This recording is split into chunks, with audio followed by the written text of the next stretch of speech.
Il mêle avec nos voix. Il mêle les mots. Merci à mon roi. Il mêle, il mêle, il mêle. Merci pour ta vie. Merci pour ton œuvre. Merci. Oh, Yekeroua.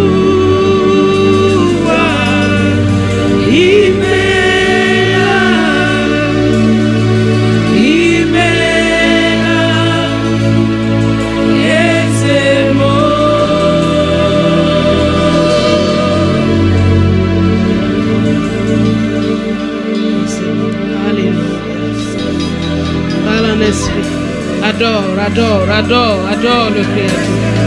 Adore ton Sauveur, adore-le. Dis-lui combien tu l'aimes. Dis-lui combien il est précieux pour toi. Dis-lui combien tu l'aimes. Dis-lui combien tu l'aimes. Dis-lui combien tu l'aimes. Dis-lui ton amour. Dis-lui ta joie. Oh, Santé de Ikaraba. Dis-lui, dis-lui ton amour. Je t'aime, ô Éternel, ma force. Oh, ma forteresse, mon Dieu en qui je me confie. Je t'aime, Seigneur Jésus, toi qui t'es livré à la croix pour moi. Je t'aime, toi qui t'es donné. Je t'aime. Je t'aime, Saint-Esprit. Je t'aime, Saint-Esprit. Je t'aime, mon Paraclétos. Je t'aime. Et je te rends grâce. Je lève mes mains, je te rends grâce. Je bénis ton nom. Je te rends grâce pour la vie. Je te rends grâce pour l'amour. Je te rends grâce pour la bonté. Je te rends grâce pour ta patience, ta miséricorde. Je te rends grâce pour le sang de Jésus. Je te rends grâce pour le nom de Jésus. Je te rends grâce de faire partie de ta maison, de ta famille, d'être concitoyen des saints. Je te rends grâce d'être au milieu de mes frères et de mes soeurs ce matin pour lever des mains pures vers toi. Je te rends grâce. Oh, ta grâce. Je te rends grâce, Seigneur. Tu m'as lavé, tu m'as sanctifié, tu m'as racheté, tu m'as justifié. Et oh, merci, Seigneur. Tu m'as fait asseoir avec toi dans les lieux célestes. Je te rends grâce. Merci, Jésus. Merci, Père. Merci, Père. C'est plein de reconnaissance, de gratitude. Merci, Père. Merci, Père.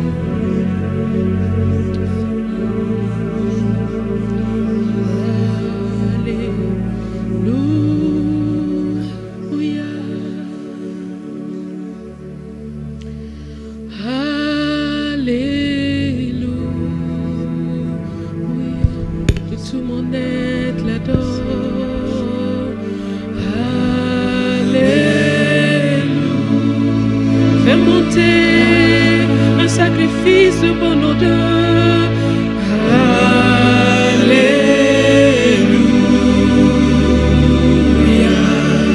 Alléluia. Alléluia. Oh, alléluia. Alléluia.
Toutes les tribus disent Alléluia. Alléluia. Tous les peuples disent Alléluia. Alléluia. Les nations disent Alléluia. Alléluia. De même cœur, Alléluia. Alléluia. Dans tous les pays, c'est Alléluia. Alléluia. À l'unisson, Alléluia. Alléluia.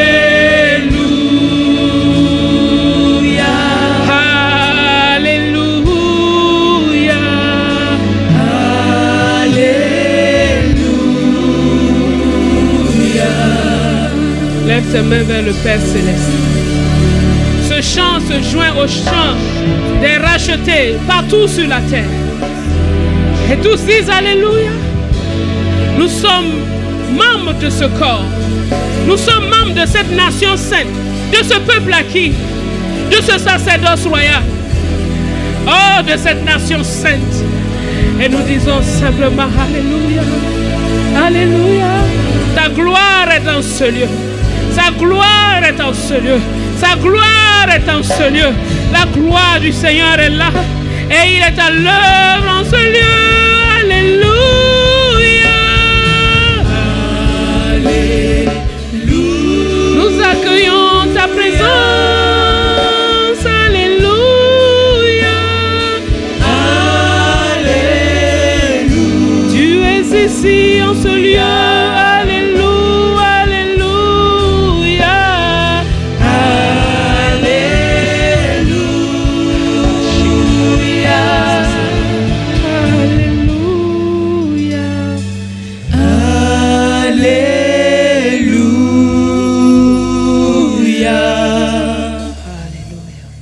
Merci Seigneur. Nous sommes rassemblés en ce lieu, Seigneur, pour entendre ta voix. Merci pour l'esprit de louange, de prière que tu as répandu sur nous et qui nous a fait t'adorer de tout notre cœur. Nous prions de recevoir agréablement ce parfum qui monte, qui soit recueilli auprès du trône. Et que tu nous répondes par du feu. Tu nous répondes, Seigneur, par des signes et des prodiges. Que ta parole descende dans nos cœurs, dans nos esprits profondément. Et que nos vies ne soient plus jamais les mêmes. Nous te louons et nous te bénissons. Toi qui es présent en ce lieu et qui nous as rassemblés. À toi seul, soit dès maintenant et à jamais, tout honneur, toute louange et toute gloire. Au nom puissant de Jésus. Amen. Amen, amen, amen, amen, amen. Merci Seigneur Jésus. Merci Seigneur Jésus. Vous pouvez prendre place. Alléluia. Il fait bon d'être dans sa présence, n'est-ce pas? Waouh. Merci Seigneur.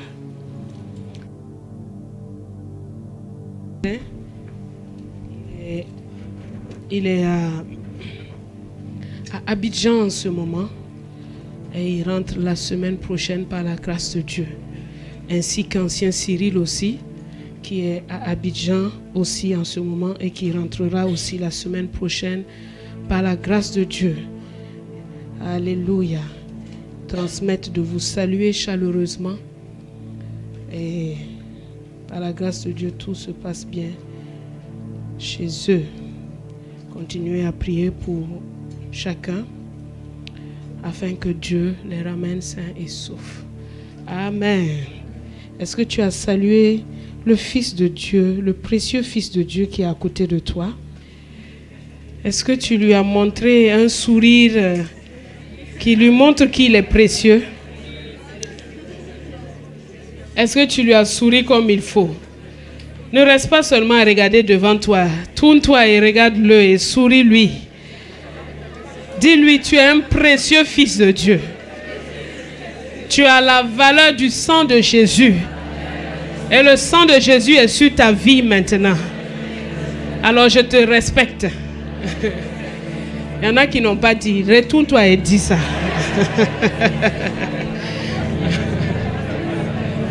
Alléluia. Gloire, gloire, gloire à Dieu. Alléluia. Je vous prie de faire attention à vos sacs quand vous êtes en train de louer et d'adorer. Parce que la semaine passée, on a attrapé un voleur qui fouille dans les sacs pendant que vous louez. Ah oui. Donc, attrapez bien votre sac. Afin que le moment d'adoration ne se termine pas en pleurs. Et je veux te dire à toi, voleur, arrête ça. Arrête ça. C'est très dangereux ce que tu fais. Je prie que tu te répandes. Amen. Et je crois que tu ne seras plus un voleur. Amen. Que la grâce de Dieu vienne sur toi et que la repentance te soit donnée. Alléluia.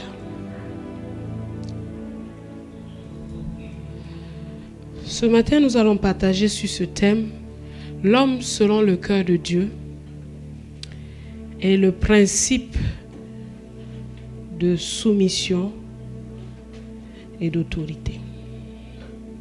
L'homme selon le cœur de Dieu et le principe de soumission et d'autorité. Il est bon de copier les bons modèles. La Bible nous a été donnée pour que nous puissions nous en inspirer. La Bible me dit que tout ce qui est écrit a été écrit pour notre instruction. Ça veut dire que ce qui est écrit, ce n'est pas... Il y a plein de choses qui se sont passées qui n'ont pas été dites. Mais ce que Dieu a décidé de dire et d'écrire et de mettre dans ce livre qui s'appelle la Bible, tout sert à notre instruction. Les bons modèles comme les mauvais modèles. Parce que la même recette donne la même finalité. La même recette donne la même finalité. C'est pour cela que tu peux aller sur Internet, prendre une recette de cuisine et l'essayer chez toi à la maison et ça marche. Parce que c'est un chemin. Alors quand tu vois dans la vie des hommes et des femmes de Dieu quelque chose qui les a menés à quelque chose de mauvais, tu sais que si tu prends exactement le même chemin, tu vas aussi arriver là-bas. C'est pour ça que Dieu n'a pas caché ces choses. Mais il est bon de copier les bons hommes. Ceux qui ont impacté, ceux que à qui Dieu a rendu témoignage. Il y a un homme à qui Dieu dit toujours, c'est un homme selon mon cœur. C'est un homme selon mon cœur. Dans l'Ancien Testament, il n'y a pas un homme qui l'égale dans ce sens. Dans le Nouveau, évidemment, Jésus les couvre tous.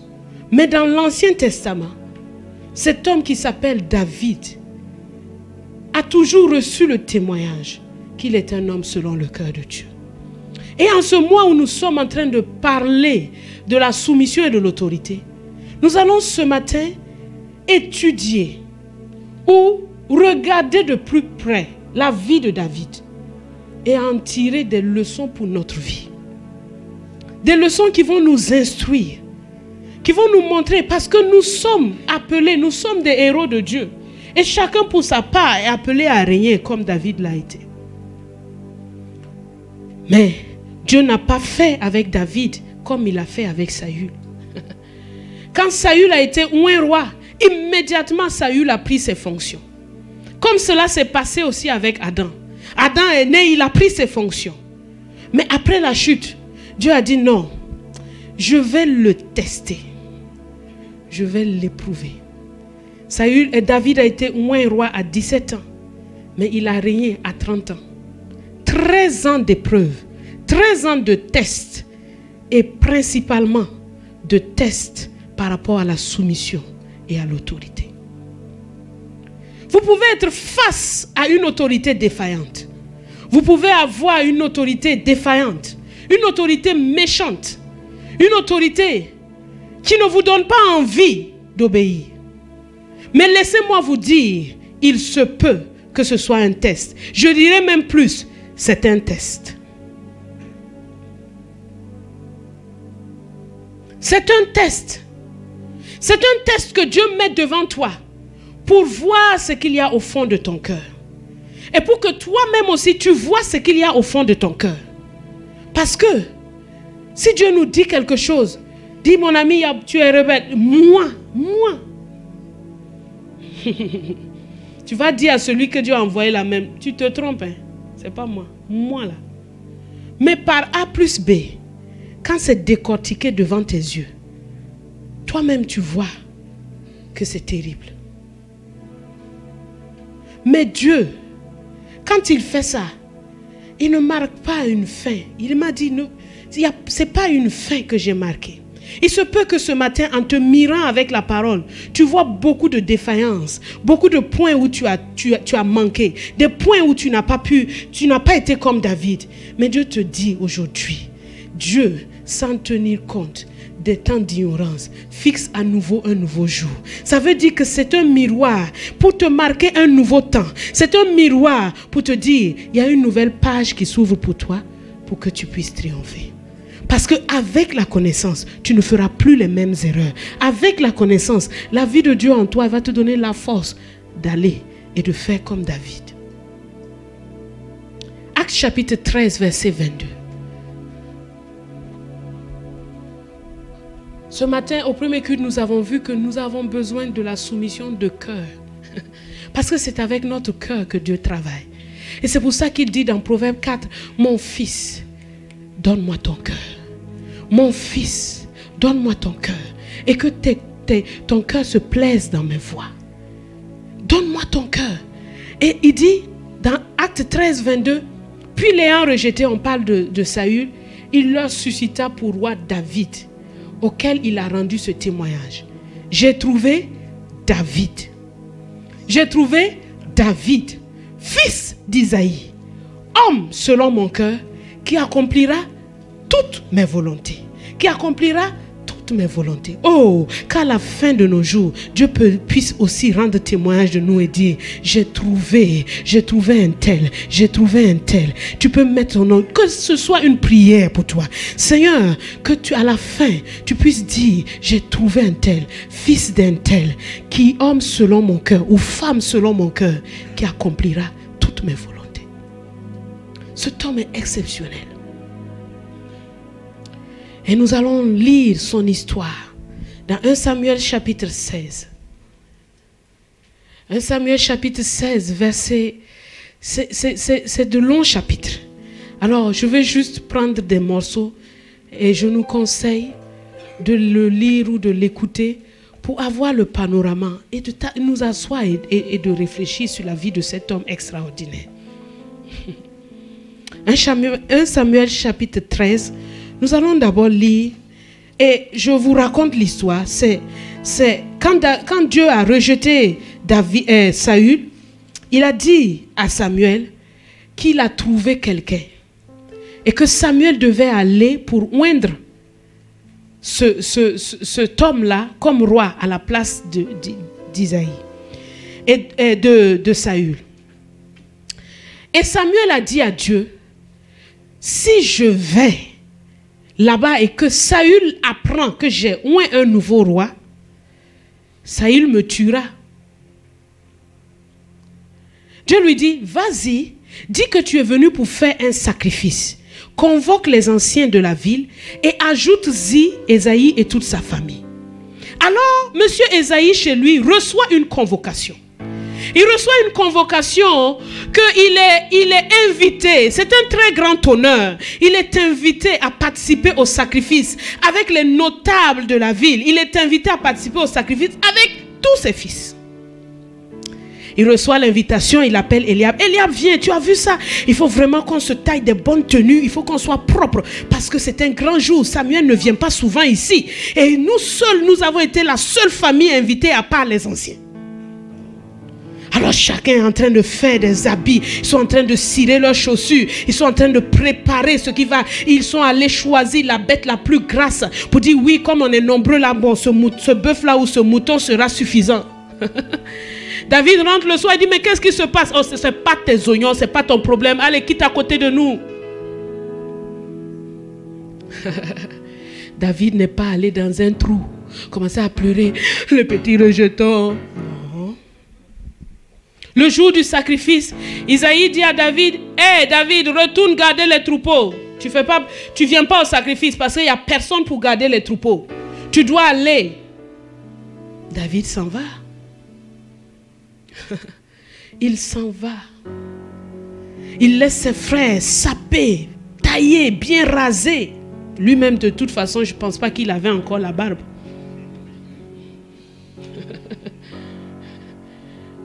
Il leur a souhaité un bon sacrifice. Il n'y avait dans son cœur aucune méchanceté. Et il est parti. Comment réagis-tu quand tu es mis à l'écart? Comment réagis-tu? Y a-t-il des malédictions qui montent de ton cœur? Y a-t-il une colère qui monte de ton cœur? Y a-t-il un jugement qui monte de ton cœur? Ou blâmes-tu ton père de te donner une tâche? Il n'a pas blâmé papa. Il est parti. Parce que David sait une chose. C'est que Dieu est assis sur son trône. Et qu'il n'a rien à craindre. L'Éternel est mon berger. Je ne manquerai de rien. Il me fait reposer. David n'est pas au courant qu'on va oindre quelqu'un. Ni aucun des fils. Mais il ne laisse pas son cœur être gagné par le jugement. Comment est-ce que tu réagis? Si c'est toi, d'abord, tu vas faire une crise de nerfs. Pourquoi c'est toujours moi qui rentre dans la voie? Cette fois-ci-là, je pars pas, voilà. Hein? Tu n'allais pas faire ça. Dis, regarde-toi bien.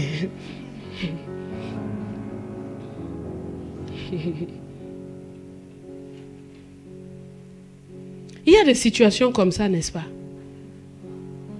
Où, quand c'est la fête, c'est toi qui dois rester pour laver les assiettes. Hein? Tout le monde est sapé dans son 31 en train de sortir. Hé, toi là, reste ici. Toi, tu vas rester ici pour laver. Qui va laver les assiettes là? Toi, tu restes ici. Mon ami, lave les assiettes là, ça ne va pas te tuer. Lave-les en chantant. Lave-les en te réjouissant. Lave-les en sachant que Dieu sait de quoi tu as besoin. Lave-les avec gratitude d'avoir au moins un travail à faire. Lave-les en étant reconnaissant de savoir que tu es utile à quelque chose. David est parti. Il est parti garder ses troupeaux tranquilles. Il a pris sa harpe, il a commencé à jouer.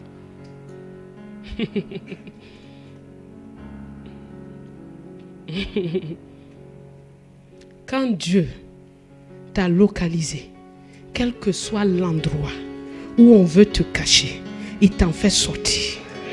Tu dois le savoir, ça doit être profond en toi. Ne joue pas des coudes pour pouvoir monter, écraser tout le monde pour monter les escaliers. Non. Quand Dieu t'a localisé, quand Dieu a mis sa main sur toi, quand Dieu t'a choisi, personne ne peut s'y opposer. Personne.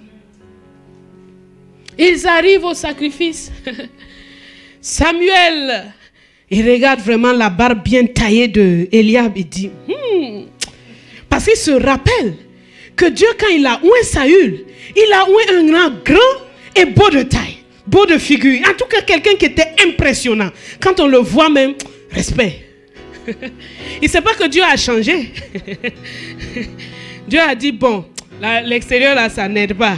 On va aller chercher au fond, dans le cœur. Donc Samuel, lui aussi, il apprend une leçon. Il apprend que Dieu ne regarde pas ce qui frappe les yeux. Mais Dieu a commencé maintenant à considérer l'intérieur, ce qui se passe au fond de toi. C'est pour cela que tes pensées sont plus importantes que tes actions. Ce qui se passe en toi là est plus important que ce que tu dis et ce que tu fais paraître. Et c'est ça qui intéresse Dieu. Tu peux faire une bonne action. Ce qui intéresse Dieu, pourquoi l'as-tu fait? Qu'est-ce qui a soutenu cette action? Parce que Dieu regarde au cœur. Il juge les sentiments et les pensées du cœur. Nulle créature n'est cachée devant lui. Il voyait déjà le cœur d'Eliab. Il voyait que celui-là, si je le mets, Saül même c'est bon. Chama la même chose. Et tous les autres 7 fils d'Isaïe sont passés. Donc Samuel ne comprend pas. Il demande, papa Isaïe, c'est tous tes fils qui sont là. Il dit, ah, il y a un là. Je l'ai envoyé garder les brebis. C'est le plus jeune, mais là où on l'avait caché là, c'est eux maintenant qui vont l'attendre. On va aller chercher David au fond là-bas. On va venir le laver, le raser, mettre habit. Eux, ils attendent maintenant. C'est qui on attend en dernier dans une fête? C'est le plus grand. C'est le plus grand. Donc tout le monde, les notables, tout le monde était assis. Ils ont faim, ils doivent attendre. Si ça a duré 1 heure ou 2, je ne sais pas, ils ont attendu jusqu'à ce que David arrive. Tu n'es pas caché devant Dieu.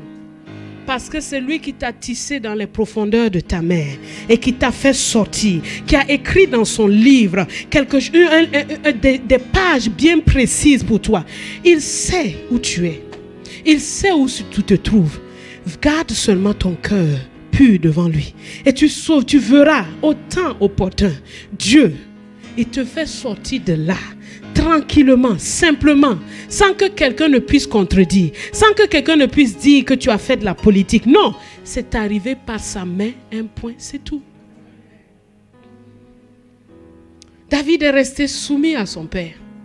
Papa dit, tu ne viens pas au sacrifice? Il dit, d'accord papa. Il ne boude pas. Prend sa lyre, il aime son troupeau et il s'en va.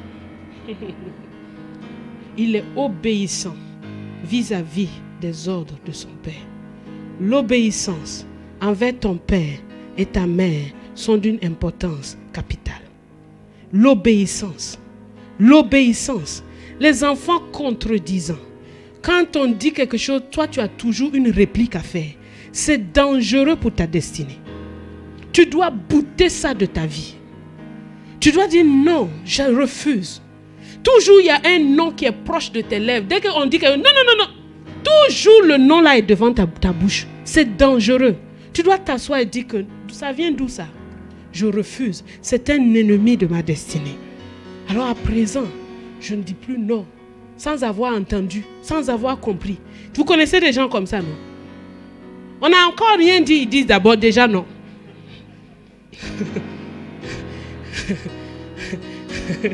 Tu n'as encore rien dit, ils disent non. Même quelque chose qui est bon pour lui, il dit non.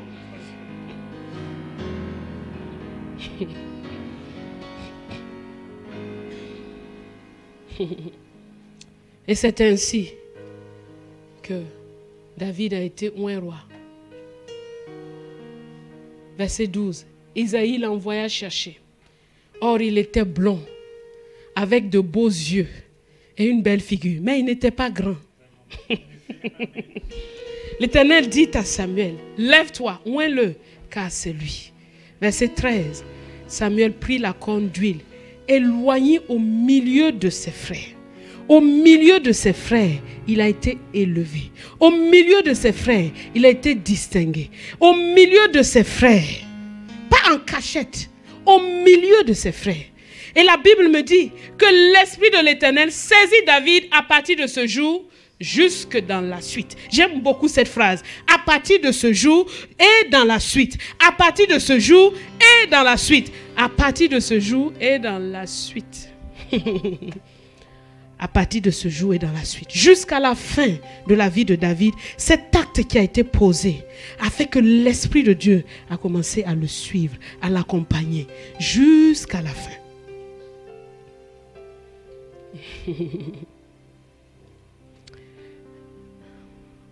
Obéissance. Même dans les petites choses, tu es à la maison, ta maman te dit donne-moi l'eau, je suis fatiguée. Tu es fatigué. Tu es fatigué. Tu ne peux pas dire ça. Toujours c'est moi on envoie ici. Un jour, mon petit frère a commis la pire bêtise de sa vie. Et nous tous, nous étions tellement choqués. Il avait peut-être 15 ans. Et c'était les grandes vacances. Alors, tout le monde avait des tâches à faire à la maison. Moi, j'étais chargée du balayage de la cour. Lui, il était chargé de la vaisselle. Et monsieur s'est levé, il a pris son petit déjeuner. Et vers 10 heures, comme on lui a acheté une PlayStation, il était assis là, il joue. Maman a dit, Jean-David, les assiettes. Il dit, oh! Maman a dit, Jean-David, les assiettes.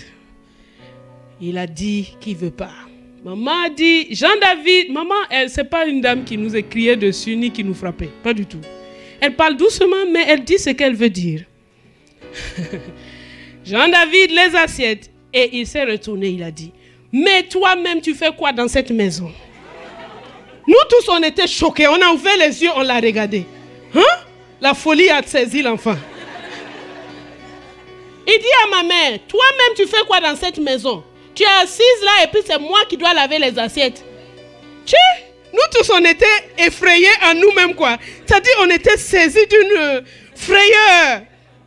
Mais maman était calme. Elle le regarde, elle dit, Elle a rigolé, elle a fait seulement, Et mon père était terrible. Hein. Il était parti au travail à 7 heures. On ne sait pas. 10 minutes après cette folie. Et puis il est retourné jouer à son jeu. 10 minutes après cette folie, on entend la voiture de papa. Papa à la maison. Pia, l'enfant a déposé les manettes. Pour aller laver les assiettes. Ma mère s'est mise à rire. Elle a rigolé. Donc quand mon père est rentré, alors tout va bien ici? Il dit, mais qu'est-ce que tu fais là à 11 h? Qu'est-ce que tu fais là? Il dit, non, j'ai senti que je dois revenir à la maison. En ce moment, si tu voyais mon frère, il n'arrive même pas à attraper les assiettes. Tellement ses mains tremblent, il sait que ça va chauffer sur lui aujourd'hui. Et mon père dit, mais pourquoi tu rigoles? Elle rit seulement. Mais pourquoi tu rigoles? Elle rit seulement. Elle dit, c'est ton fils ici. Il me demande ce que moi je fais dans la maison. Mon père est devenu rouge. Sur place, sa ceinture big. Non, mais ce qu'on lui a montré ce jour-là.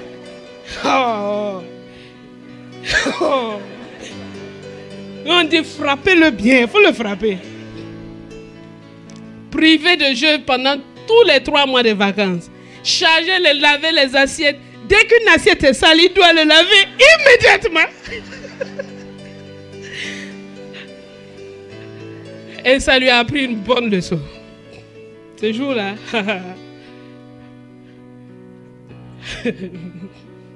Vous voyez, la folie. La folie.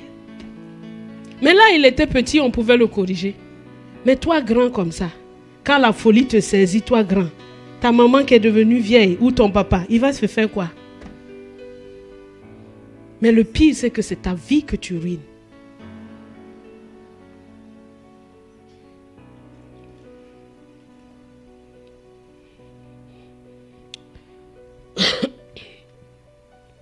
Au verset 18 de ce même chapitre, on voit que David, Saül a envoyé son serviteur demander à Isaïe de lui envoyer David. Donc, le père a encore envoyé le fils dans le palais. Et il a encore obéi. Il n'a pas dit à papa, oh non, moi je reste, j'aime mes moutons, je ne me sépare pas de mes moutons. Il a encore obéi. Quand la guerre est venue et que Saül et toute l'armée sont partis combattre les Philistins à la vallée des Térébintes, David est revenu à la maison. Tout ça se trouve dans le chapitre 16 de 1 Samuel. Et papa Isaïe envoie encore David en mission avec des fromages et d'autres choses à apporter au lieu de la bataille et de prendre des nouvelles de ses frères. David a encore obéi. La Bible me dit qu'il s'est levé de bon matin. Ça montre la promptitude de son obéissance.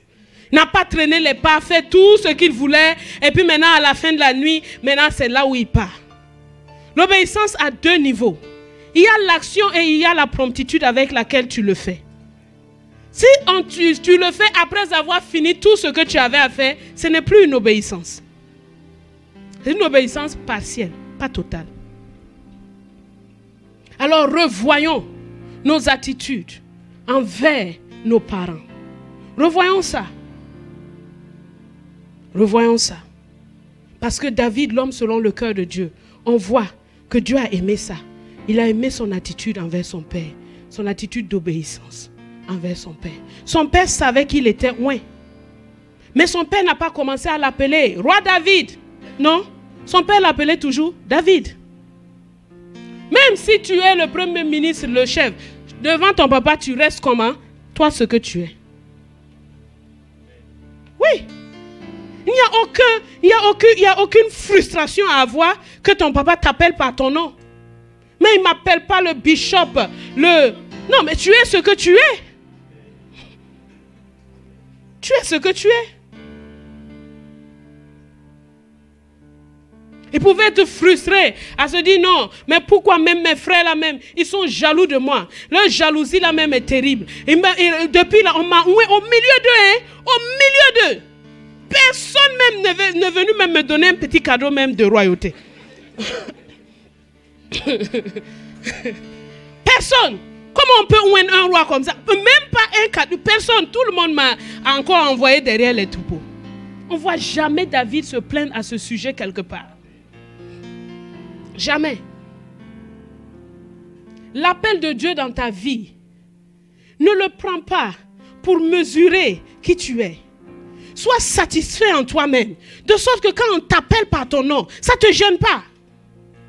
Ça ne te dérange pas. Ça ne te dérange pas. Mais si tu veux, ton père, ta mère n'ont qu'à t'appeler monsieur le ministre, monsieur le directeur. C'est quoi? C'est quoi? Tes frères et tes soeurs continueront à t'appeler par ton nom. Et ça, il n'y a aucun problème à ça. Ne sois pas frustré avec ça. Ne dis pas, mais maintenant, là, ils doivent m'appeler vraiment, ils ne me respectent pas. Non. Dans la famille, tu sais comme ça. Même Jésus, on l'appelait Jésus.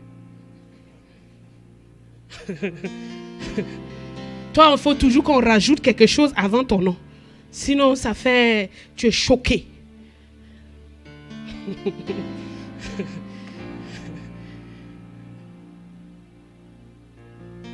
Il était humble. Et son père a continué à le traiter normalement. Il était humble. Le verset 23. Donnez-moi le verset 23.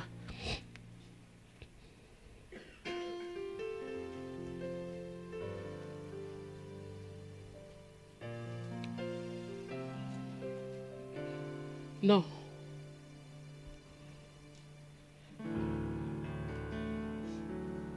« 18, 23.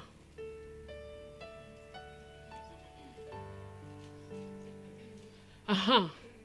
Là, on dit à David qu'il va devenir le gendre du roi. Premier point, il était obéissant vis-à-vis des ordres de son père.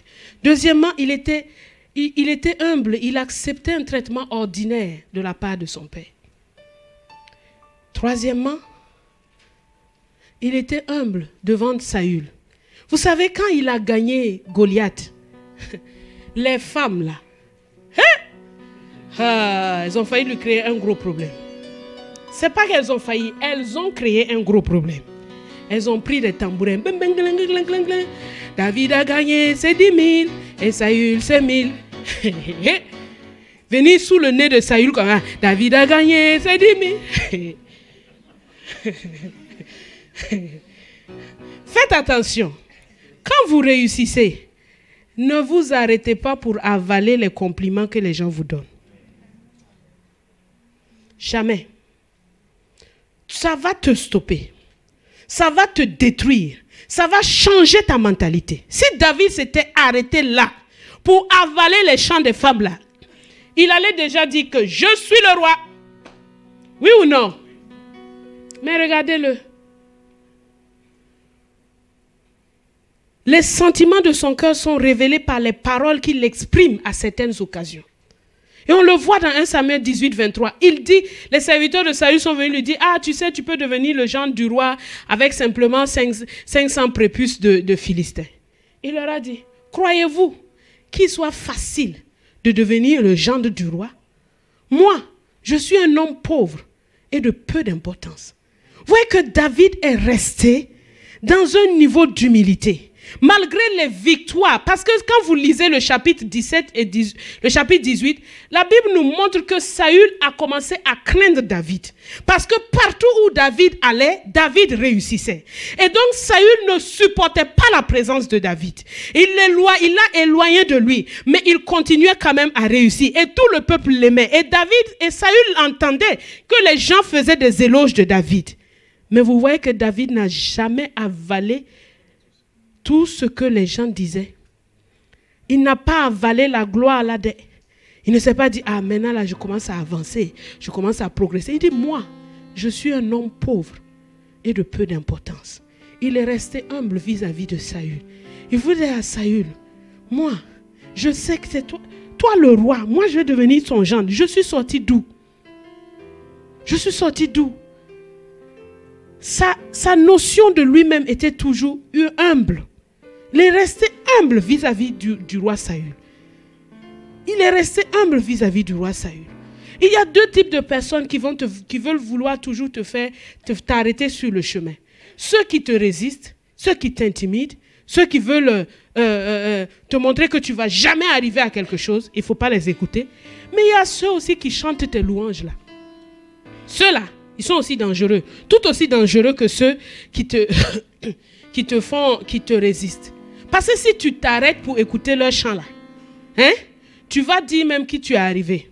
Parce qu'eux, ils sont toujours dans le superlatif. Tu es vraiment un excellent. Tu es un extraordinaire, magnifique.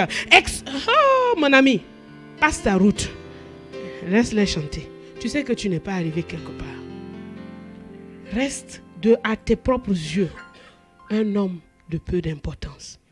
Il faut rester à ses propres yeux un homme de peu d'importance. C'est ce qui justifie le calme et la tranquillité dans le cœur de David. Son papa, ses frères, il est tranquille. Il est tranquille. Il est tranquille. Et quand Saül a montré vraiment, et là on rentre vraiment dans qu'est-ce qu'on doit faire quand l'autorité, quand on passe par des temps difficiles vis-à-vis de l'autorité. Quand on passe par des temps difficiles vis-à-vis de l'autorité. David s'est enfui. Il s'est enfui. Il est parti.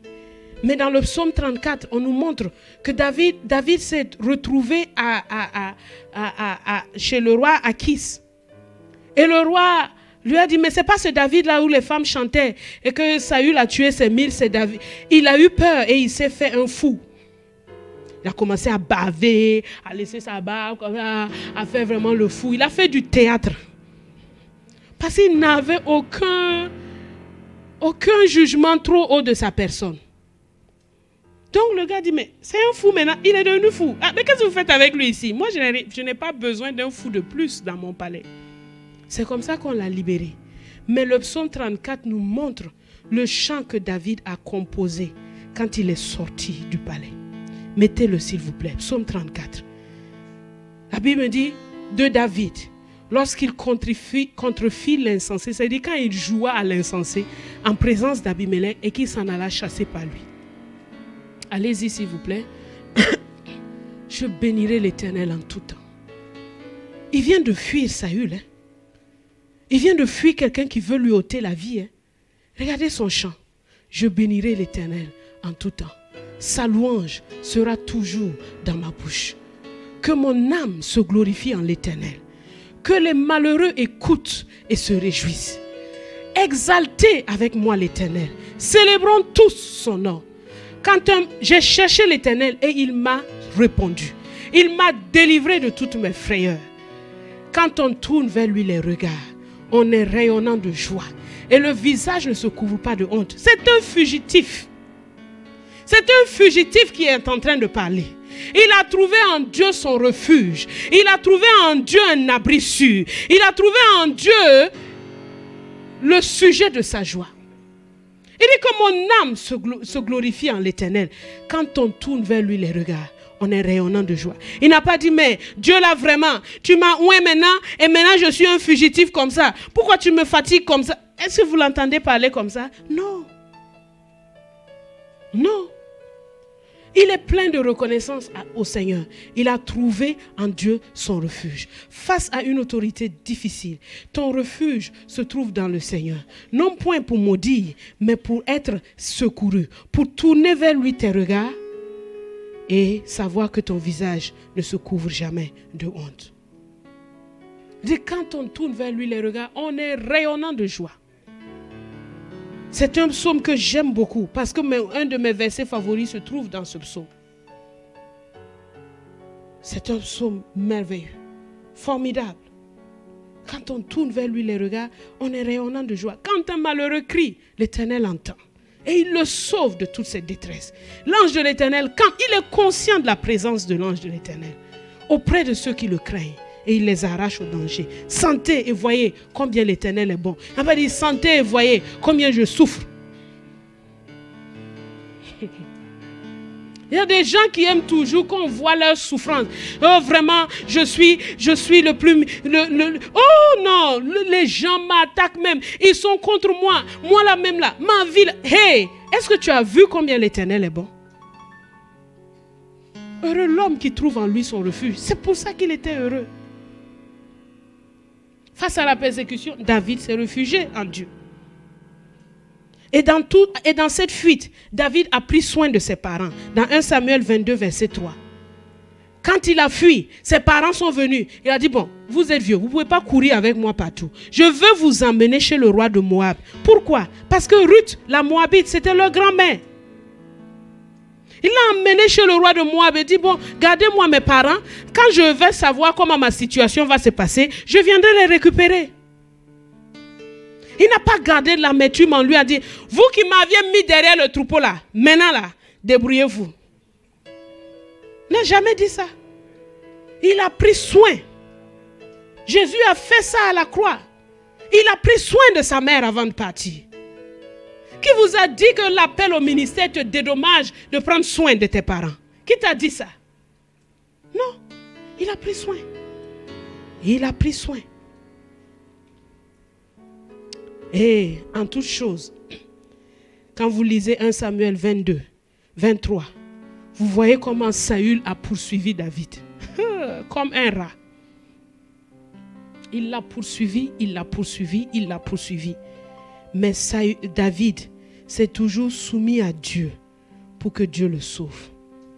Toujours.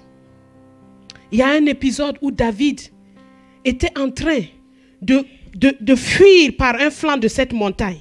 Et Saül venait par l'autre flanc de la montagne. Et David était prêt à être attrapé par Saül et sa troupe. Mais la Bible me dit qu'un messager est venu dire à Saül que les Philistins sont en train d'attaquer son pays. Donc il l'a arrêté. Il est parti d'abord pour aller arranger les Philistins là. En ce moment, David est parti. Pourquoi? Qu'est-ce que Dieu a fait en ce moment? Quand Dieu voit que David est prêt à être attaqué, il part réveiller un Philistin là-bas. Il dit, hey, faut aller déranger un peu le royaume de Saül là. Dieu est le maître des temps et des circonstances. Il est le maître de tout. Il est le maître de tout. Il est le maître de tout. Il l'a démontré à Jonas. Jonas, il est fâché, furieux parce que Dieu a sauvé la ville de Ninive. Dieu lui dit, bon, pour te calmer, il a fait croître un ricin rapidement. Le ricin est monté comme ça. Jonas dit, voilà, Dieu s'occupe de moi. Il dort sous le ricin. Le lendemain, le créateur des vers et des insectes a donné un ordre de mission à un ver qui allait piquer le ricin. Le soir, le ricin est mort. Ah, fureur. Donc Jonas, Dieu lui dit, mais donc tu es en colère parce que j'ai tué le ricin. Et si c'était des humains, ça ne te mettrait pas en colère. Hein? Les hommes que j'ai créés à mon image, tu veux que je tue toute une ville parce que toi, le prophète, tu as dit qu'ils vont mourir. Maintenant, ils ne sont pas morts. Toi, tu es devenu un faux prophète.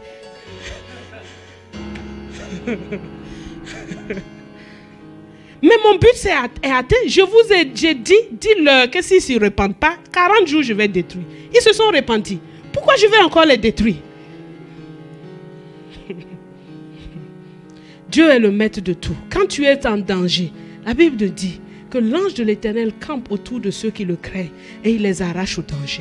À chaque fois que tu te soumets à Dieu, tu fais sa volonté, Dieu va toujours orchestrer des choses pour te sortir du danger. Parfois, tu sens que tu es prêt d'être pris, d'être attrapé, d'être encerclé. N'aie aucune crainte. Le maître de l'univers, celui qui a fait les cieux et la terre, il va orchestrer quelque chose pour toi. Simplement. Et dans 1 Samuel 24, on voit David qui a Saül dans sa main. Lisons 1 Samuel 24, 5 à 7. Les gens de David lui disent, voici le jour où l'Éternel te dit, prophétie. Je livre ton ennemi entre tes mains. Traite-le comme bon te semblera. David se leva et coupa doucement le pan du manteau de Saül. Verset 6. Après cela, son cœur lui battit parce qu'il avait coupé le pan du manteau de Saül. On voit que le cœur de David était un cœur sensible, pas un cœur dur. Il coupe le manteau, il sent que l'Esprit de Dieu lui dit attention, attention, pip, pip, pip, pip, comme un bip, ça, pip, pip, pip, pip, pip, pip, pip. Il voit qu'il y a quelque chose. Verset 7. Et il dit à ces gens, donc il a compris pourquoi son cœur battait comme ça. Il dit à ces gens que l'Éternel me garde de commettre contre mon Seigneur, loin de l'Éternel, une action telle que de porter ma main sur lui, car il est loin de l'Éternel. Au premier coup, nous avons vu que quand Dieu choisit quelqu'un, la personne le représente. David comprend que tuer Saül, c'est comme porter la main sur Dieu. Il comprend ça. Donc, celui qui est son défenseur là, si lui devient son adversaire, comment il va faire?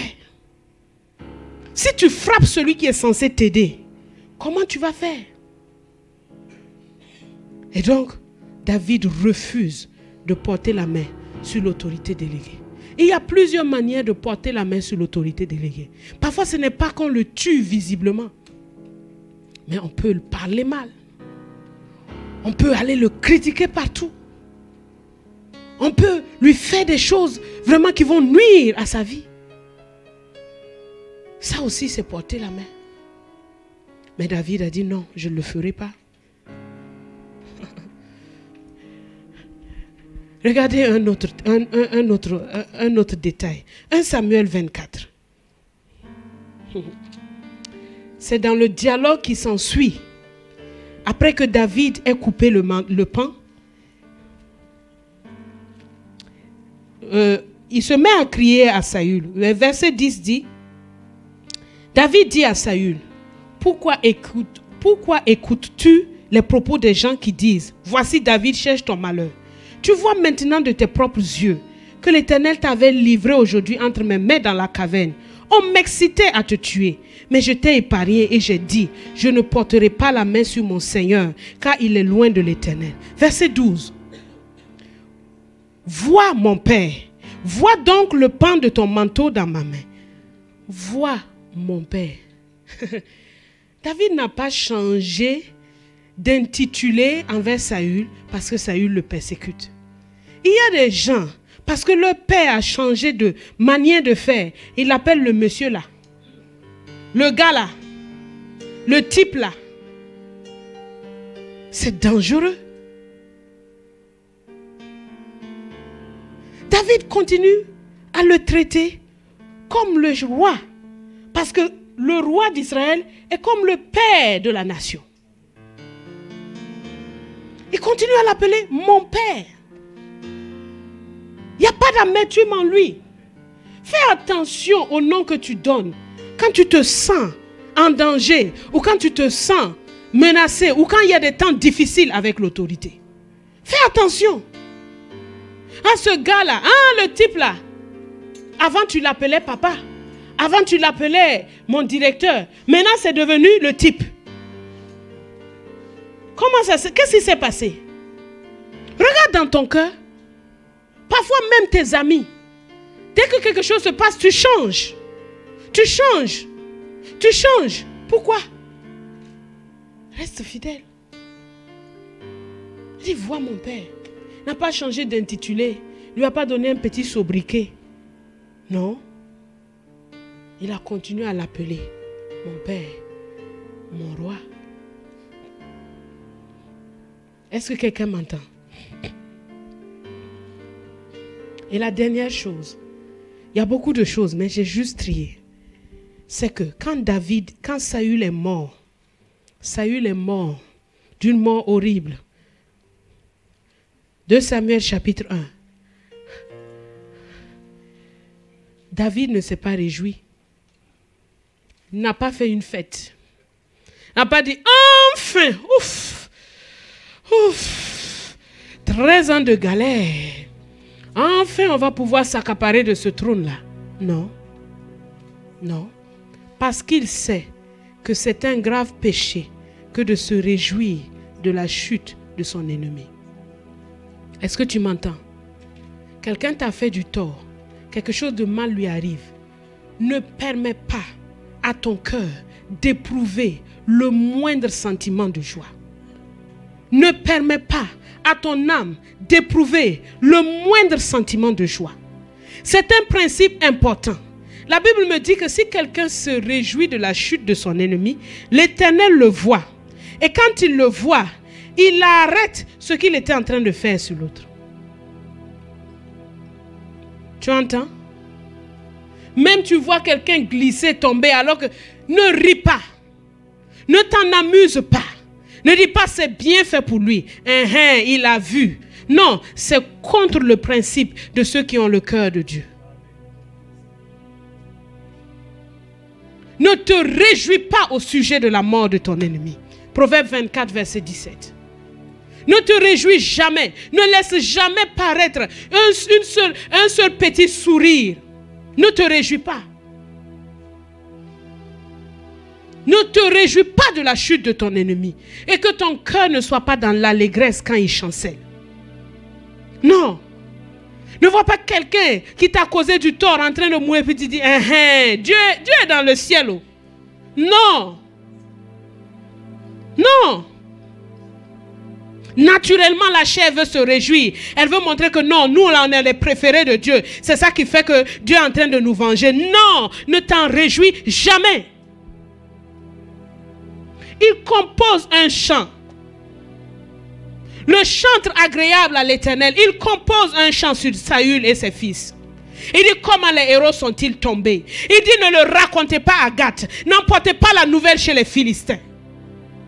Quelqu'un de la maison de Dieu est dans le péché. Quelqu'un de la maison de Dieu est en train de chanceler. Quelqu'un de la maison de Dieu est en train de pécher. Est dans un problème quelconque. Toi, tu prends ça. Allez maintenant t'asseoir dans un lieu public où il y a les enfants du monde. Tu commences à dire, ici, là, le gars là, il a fait ça. Tu es un indigne de la maison. On ne prend pas les affaires de sa maison pour aller les raconter dans la rue. On ne prend pas les affaires des serviteurs de Dieu pour aller les raconter dans des salons de coiffure. On ne fait pas ça. Enlève ta bouche de ceux qui critiquent, de ceux qui racontent, de ceux qui colportent la chute des autres. Enlève ta bouche de ça. Enlève ta bouche de ça. Il y a plusieurs fois des personnes ici qui ont été mises sous discipline. M'avez-vous déjà vu commencer maintenant à faire des racontars? Ouais, tu vois, il a fait ceci. Vous m'avez déjà vu faire ça? Plusieurs fois, certaines me disent, mais pourquoi on n'a pas dit qu'il est sous-disciple? Nous, on ne savait pas qu'il est... Mais tu n'as pas besoin de le savoir. Tu n'as pas besoin de le savoir. Quand ton père t'éduque, quand tu fais une faute, en tout cas c'est comme ça que mon père m'a éduqué. Quand je fais une faute, il ne me rabroue pas devant tout le monde. Il me parle moi seul et on va dans la chambre. S'il me chicote, il me chicote. Mais c'est entre lui et moi. Pourquoi on va te dire? Tu vas faire quoi? Pourquoi? Est-ce qu'on cherche la chute, l'humiliation? Non, on cherche le relèvement. On cherche le relèvement. Et toi, c'est ta bouche. Oh, nouvelle. Et là, tu aimes ça même. C'est comme des petits bonbons que tu es en train de manger. Arrête ça. Arrêtez de vous réjouir de la chute de vos ennemis, quel qu'il soit. C'est un commandement. Dieu aime le cœur de quelqu'un qui est triste quand quelque chose de mal arrive à l'autre, même s'il a été ton ennemi, même s'il t'a critiqué, même s'il t'a fait du tort. Parce que Dieu ne s'est jamais réjoui de la mort d'un méchant. Dieu ne s'est pas réjoui de la mort de Hitler. Il ne s'est pas réjoui de ça. Même s'il était en train d'attaquer son peuple favori, il ne s'est pas réjoui. Et si nous sommes les enfants du Père, nous avons le caractère du Père. Le Père ne se réjouit pas de la mort du méchant. Jamais. Ne te réjouis pas. Ne dis pas, mon Dieu là, c'est mon Dieu là. Ouh, mon ami, fais attention. Parce que c'est aussi son Dieu. Même si ce n'est pas son Dieu, c'est son créateur. Ne te réjouis pas. Inculque ça en toi-même. Fais entrer ça dans ton génome. Et fais entrer ça dans le génome de tes enfants et des enfants de tes enfants. On ne rit pas quand quelqu'un est en train de chanceler. On ne s'en réjouit jamais. Parce que Dieu n'aime pas ça. Il n'aime pas le cœur qui se réjouit de la chute de l'autre. Non. Non. C'est pour ça que Michée 7:8 nous dit, ne te réjouis pas à mon sujet. Mon ennemi, ne te réjouis pas. Même si je chancelle, ne te réjouis pas. Un frère, une soeur peut passer par un temps difficile. Soit il a péché ou il a chuté. Quelque chose qui est pénible pour lui, ou il passe par une épreuve humiliante. Ne t'en réjouis pas. Parce que si je suis tombé, je me relèverai. C'est une promesse parce que l'Éternel est ma lumière. Quand je dis l'Éternel est ma lumière et mon salut, je suis aussi en train de proclamer que si des ténèbres viennent assaillir ma vie, quelle qu'elle soit, ma lumière me fera me relever. On n'est pas destiné à la chute. Non. S'il y a chute, on est destiné à être relevé, à être repositionné. Et tu dois le savoir. Ne te réjouis jamais parce que quelqu'un est mort. Non. Tu te places en ennemi de Dieu. Et les gens qui sont venus pensant annoncer une bonne nouvelle à David, lisez 1 Samuel 2. Il dit, moi, je n'ai pas porté la main sur eux. L'autre même est venu, il dit que c'est lui qui l'a tué. Carrément, il pense qu'il va avoir une récompense. C'est sa mort qui a été sa récompense. Dieu aime ça. Un cœur qui ne se réjouit pas parce que l'autre est en train de chanceler.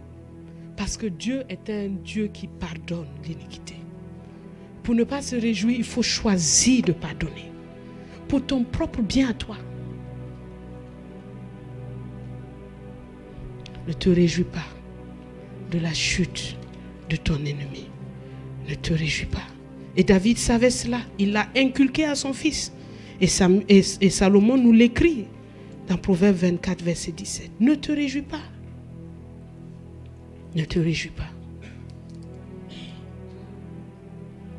Ne te réjouis pas. Et vous voyez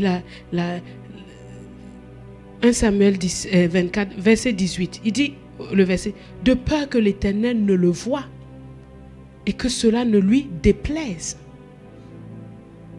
Quand tu te réjouis de quelqu'un qui est tombé et que Dieu voit ça, ça ne lui plaît pas.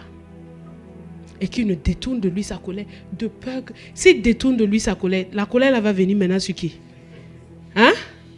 Sur qui? Répondez-moi, la colère elle va venir maintenant sur qui? Sur toi-même. sur toi-même.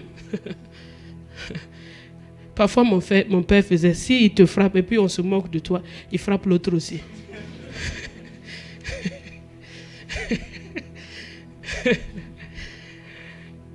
Mais à la maison, quand même, on se moquait. Derrière son dos. L'homme, selon le cœur de Dieu, a été obéissant vis-à-vis des ordres de son père naturel. Et jusqu'à la fin de sa vie, il se fait appeler David. De Samuel 24. Il dit, voici les paroles. 2 Samuel 24. Mettez-moi 2 Samuel 24, s'il vous plaît. Non, pas 24. Le dernier chapitre de 2 Samuel.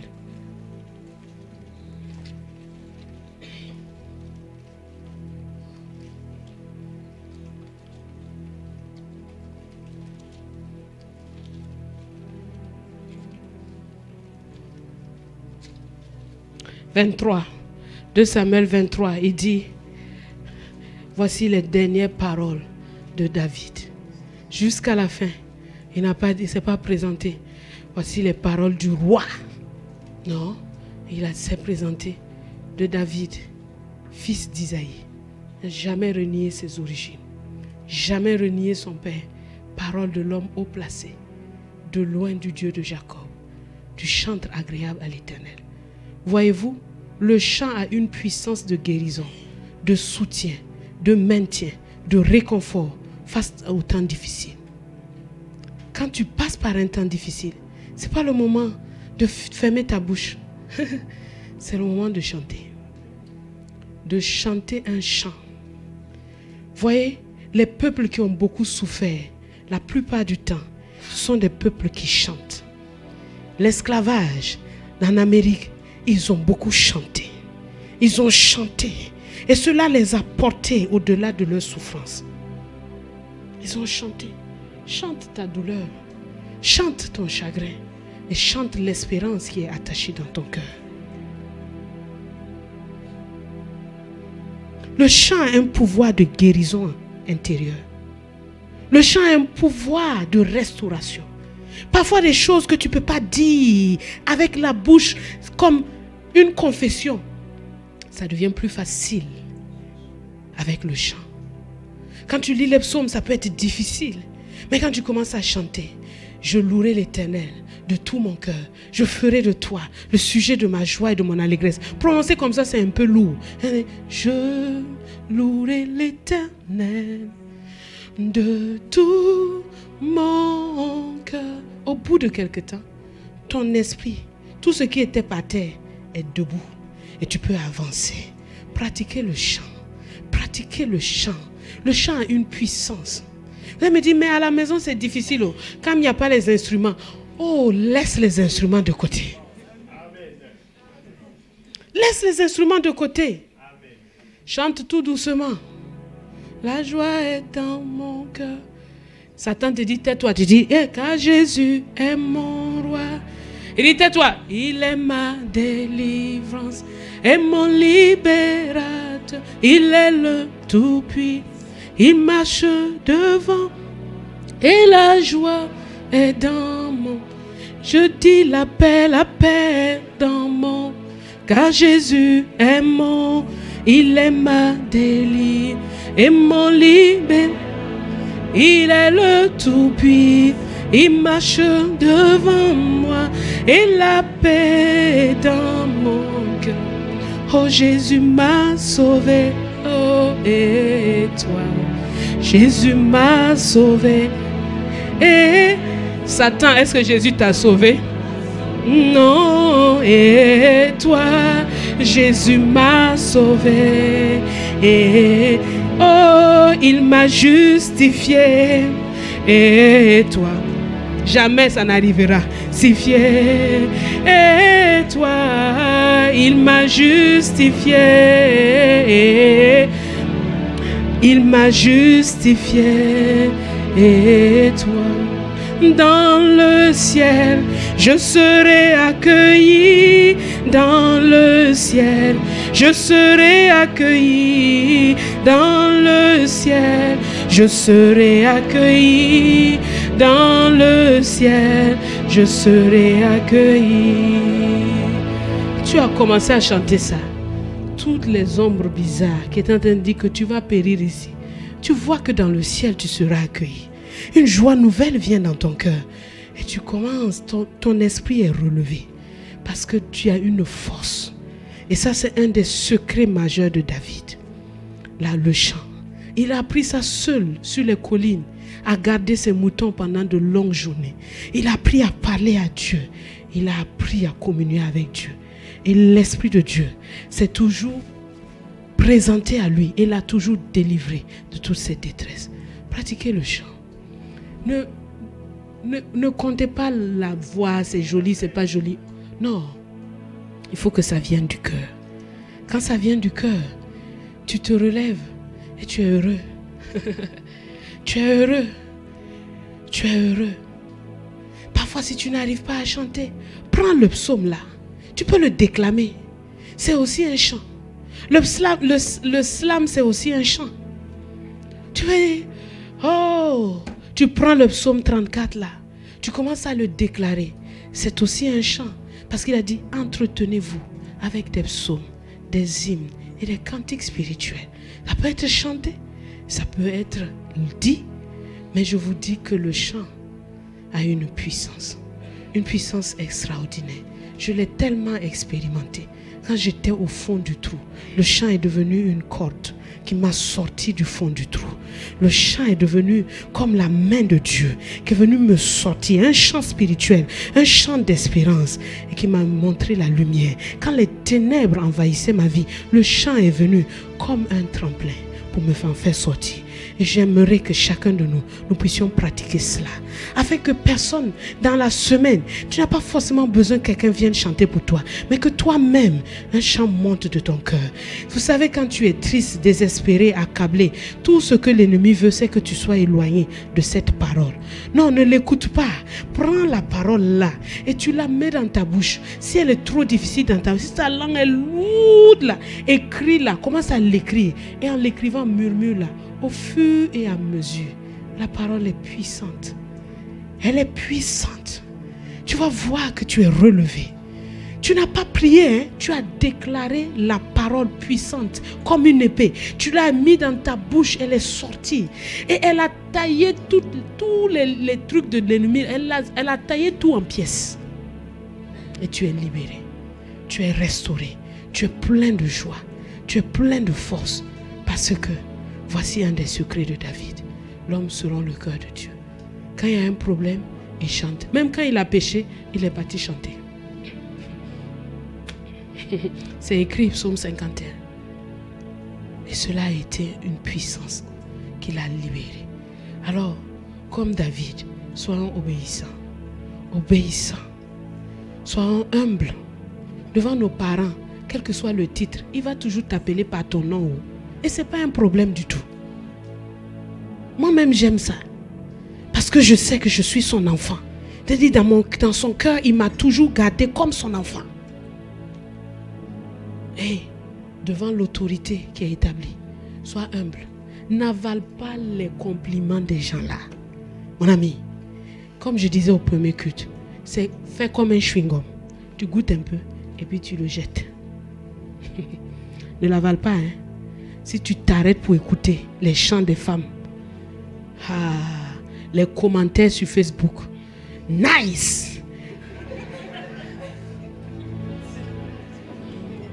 Tu ne sais pas que chaque parole qui vient là, vient avec un peu d'orgueil dedans. Au bout de quelques temps, tu es gonflé comme un ballon. Et Dieu va te piquer, tu vas redescendre. N'avale pas.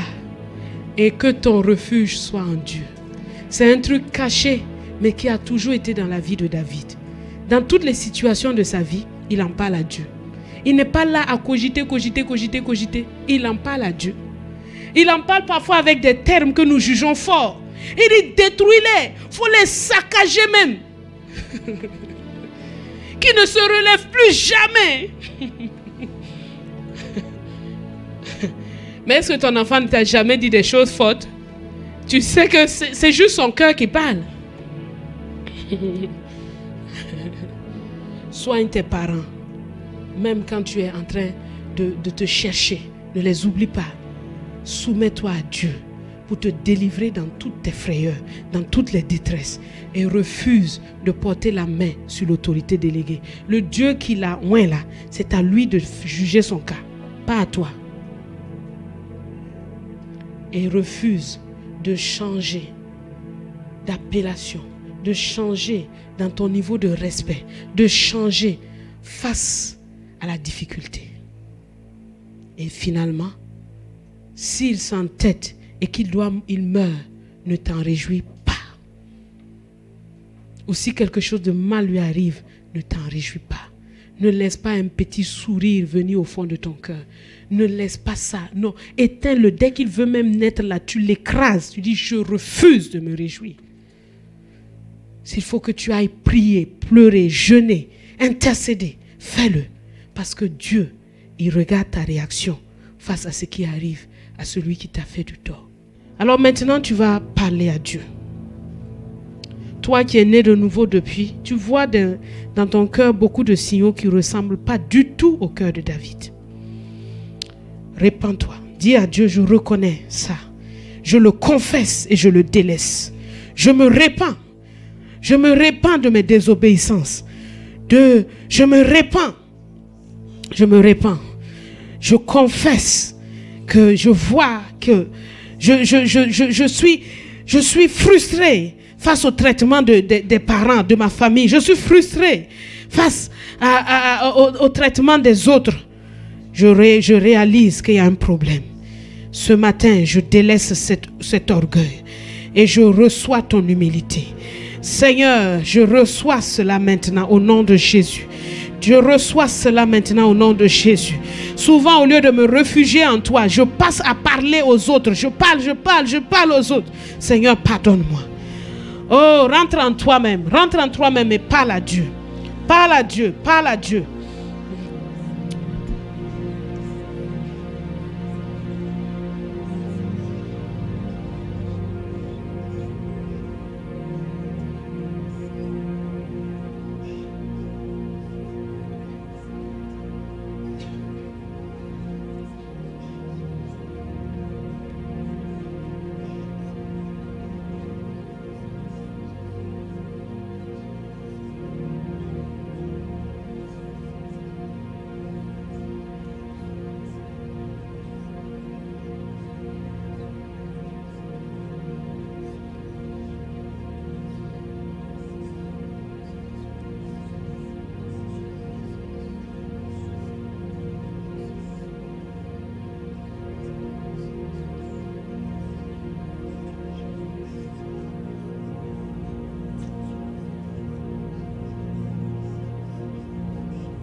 Que le sang précieux de Jésus lave et pardonne toutes nos fautes, nos iniquités.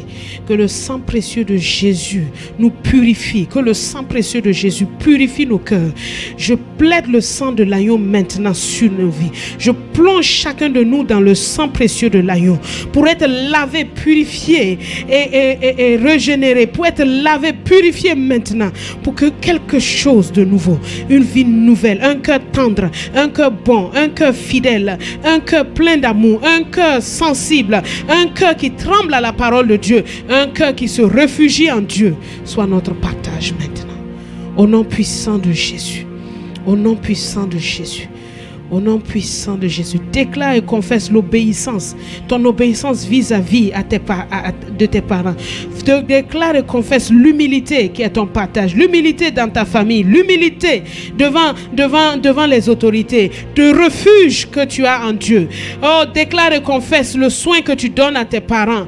Oh, déclare et confesse ta soumission à Dieu qui peut tout. Et déclare et confesse que jamais que Dieu te garde de porter la main sur l'autorité déléguée de Dieu, que Dieu te garde de le rejeter, que Dieu te garde de te réjouir de son malheur, que Dieu t'en garde au nom de Jésus.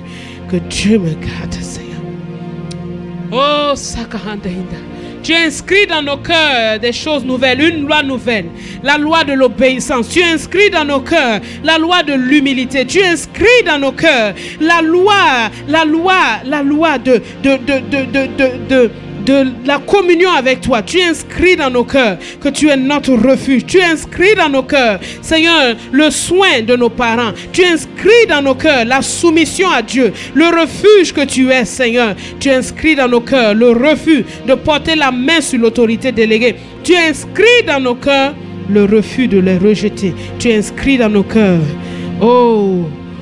de ne jamais nous réjouir de la chute, du malheur de quelqu'un. Au nom de Jésus. Au nom de Jésus. Que cela soit transmis à tous les ouvriers qui vont arriver. Que cela soit transmis au nom puissant de Jésus. Chaque personne qui naît de nouveau, que cette empreinte soit en lui au nom de Jésus. Que dans nos familles, cela soit transmis. Cela soit transmis de génération en génération. Que cela soit transmis. Qu'une génération qui te plaît, Seigneur, se lève. Une génération qui sait se comporter comme David pour faire toutes tes volontés se lève. Au nom puissant de Jésus. Un cœur soumis, humble, obéissant, sanctifié. Oh, merci Seigneur Jésus. Merci pour ta bonne parole. Merci Seigneur. À toi seul soit l'honneur, la louange et la gloire. Au nom de Jésus. Amen.